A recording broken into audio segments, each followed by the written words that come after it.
NTR memorial trust ఒక platform మాత్రం. మీరు ఇక్కడే ఇవ్వాలని లేదు. బసవ తారకం కూడా ఒక ప్లాట్ఫామ్ మాత్రమే. కానీ మీరు మాత్రం సేవా కార్యక్రమాల్లో జీవితాంతం ఉండాలని మరొకసారి విజ్ఞప్తి చేస్తున్నారు. మీ సంపాదనలో కొంత భాగం సేవా కార్యక్రమాలకు వెచ్చించి మీ జీవితాల్లో సార్థకత చేసుకోవాల్సిన అవసరం ఉంది. డబ్బులు సంపాదించడం ఎంత ముఖ్యమో ఆ డబ్బుల్ని మీనింగ్ఫుల్ గా ఖర్చు పెట్టడం కూడా అంతే ముఖ్యం. దానికే పిలిపిస్తున్నా. ఆ పిలుపునందుకుని మనమందరం కూడా మానవతా దృక్పథంతో ముందుకు పోవాల్సిన అవసరం ఉంది. ఎన్టీ రామారావు గారిని ఒక్కసారి గుర్తుపెట్టుకోండి. ఎక్కడ అవసరం ఉంటే అక్కడ ఎన్టీఆర్ ఉండేవాడు. అవని గడ్డలో తుఫాన్ వస్తే దివిలో ఇక్కడికి వచ్చాడు. రాయలసీమ కరువు వస్తే వచ్చాడు. జోలి పట్టాడు. డబ్బులు వసూలు చేశాడు.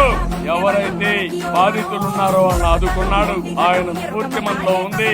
ఆ స్ఫూర్తితో ముందుకు పోవాల్సిందిగా మరొకసారి కోరుకుంటూ